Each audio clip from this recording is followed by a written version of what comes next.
All right.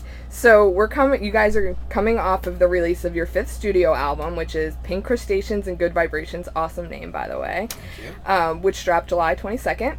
How do you think this album compares to the previous four albums? I'm done comparing albums. I am done comparing them. I don't know. You know, some people, they're like, oh my god, the CD is unreal. And some people are like, God, you guys suck now. And it's like, I don't know. It's just, I'm really sorry if we're not pleasing you, but if we are, that's fucking cool. Did they tell you why? Why it's not? Well, you know, no. Up to par? No, I really don't. But you don't give a shit. I really don't, actually. And if I were to give a shit, I'd be compromising for you, which is kind of not the point of any album that we've ever made. Mm-hmm. So we're not going to start. Except we're just going to keep making the music that we feel like we have to make. And that's it. Every album is different. You can't pigeonhole us to a genre, and we don't want to be. But we definitely do portray our influences in every record. That's undeniable. Including, who are some of your influences? Oh, I'm talking about genres like rock, reggae, funk, anything like that. There will always be represented somehow. Even though, the songs will, have to change, and it's just evolution. It's just how it goes. Hopefully, I feel like it took me a longer time to get into this Pink Crustaceans and Good Vibrations album. It really did. It took me maybe about 2 months to start to, really like. And it's an album that had to warm up to me, and I hope that has that effect too, instead of, just snapping off the back of making a judgment, good or bad. But I was really excited about it. I'm really happy. The name is phenomenal.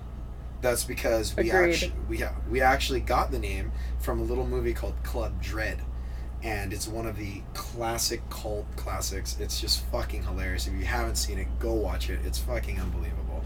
We're very comedic people. We like to. Club Dread is the same people who do Super Troopers. Exactly, and Beer Fest. Right. You know what I mean? It's the same troupe, and they always look different. They always look fucking different. And, you could kind of compare them to us. We're just a comedy troupe making albums. Everyone's going to be a little different. You know what I mean? Absolutely. We're going to look a little different in each one. But hopefully you still find them entertaining. So you guys are here in New York City. One of the fucking best cities in the world. Have you had a chance to kind of go around and check out the city? Oh, yeah. Well, come. I mean, we've been visiting New York since 2001. So we've got a lot of the sound down. Yeah. Unfortunately... a lot of traveling takes place when we're fucked up at the end of the show and wandering around. Some things are real hazy, foggy, but I mean, we've done New York. You need a flip recorder so you can record it when you're drunk. I probably don't. That would be a mistake. The things that I don't want to remember are probably the reason why I don't remember. It would probably be good content for your website. It'd probably be a little too dangerous for the website. We might have to have a decent X rating. There you go. You said that you've been touring, you guys have toured extensively. Yes. Since you came to the mainland in 1999. Yeah. And do you guys enjoy being on tour? Yes. And I only was thinking about that because it depends what tour you're talking about. I mean, there have been times that we have been miserable, and there's been times that we've been very happy. But it is the life that we chose, and there is no complaining. You have to remind yourself of how sick your occupation is when you give up everything that you've ever had. And we have been broke for so long that, but for some reason, we're never, in trouble. It's just I'm very grateful for where we are. I'm very grateful for the cast and crew that I work with every day.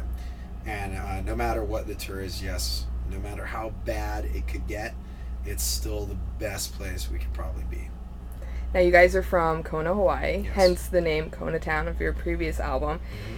Do you ever miss Hawaii, or how often do you actually get back there? No, we don't miss Hawaii at all. Never crossed our mind that we missed Hawaii. Well, I lived in Hawaii for a little while. How long? 6 months. 6 months. Yeah, before I went completely broke and had to come home. Welcome to the Hawaii schedule. Yeah. Why do you think we left now? Now, I've been back almost 2 years, and I haven't been back since then, and I miss it so much. So imagine being born and raised there for 19 years and then forcing yourself to leave to make money to come home. Mm-hmm. Do you get to go home a lot? About 3 times a year. That's 2 to 3 times a year, but usually very short trips. They're talking like 2 to 3 days kind of thing. Ugh. Yeah, it's bittersweet. Is there any place on the mainland that even compares? Yes. Southern California is probably the closest. I'm going to be living in Southern California, and I will be living in Hawaii, and I will be living on the southwest part of France. Either that or, the San Sebastian border of Spain and France, right over there, Oscar or Biarritz. I'll definitely have a place there. And I would also love to have an apartment in Sydney as well. Australia? Yeah. Nice. Anywhere where I can surf is a good place. Now, do you prefer touring it on the mainland, or do you prefer going over to Europe? Oh, well, Europe is a new market for us. We've only been there 3 or 4 times in about 2 years. So we're hitting it. But it's definitely not folded to us yet. It's going to take a while. Maybe like another year or 2. If that. Come on. Take another year. Not After even. this album. How could they like not? 2 months. Exactly. But we've gone over there with great acts that support, like the Mad Caddies and Flogging Molly, and now we are going to be going there in November with Les and Jake. So we are being thrown into great crowds, which is a good blessing right there. Absolutely. Now, there's a single off the album that I want to talk about called Blackout. Is it a single? I guess. I'm making it a single. I don't know what singles are anymore. I don't know what radio Okay, calls there's a single. track off of the Okay, album there we called go. Blackout. Yes. Now, from my understanding, that's kind of a story about how when you first met Slightly Stoopid, who you're now on tour with. Yeah. Is that true? Yeah. Was it really that crazy? I would tell you something right now. Every tour with these assholes, Slightly Stoopid, has been that fucking crazy. They are the only fucking... Hold on, I'll pause. Sorry. There you go. That was fun to do. We're not like that. No, seriously, we are. No, not like that. Oh, God. I can't wait to go back and watch. I wish you got his face. That's for you, Coach, if you're watching this right now. Fuck you. Anyway, Slightly Stoopid. I mean, those guys fucking party so hard. It's like... What is it like? It is like being like... going to like your brother's fucking party and you guys are just raging or something, And it's like constantly like that all the time. Every city. It doesn't let up. And it's been like that for years. I mean, we're nearing a Now, decade. were you guys fans of Slightly Stoopid before you actually came on tour? When we with moved them? over here, we just heard of Slightly Stoopid. And then we got introduced to him.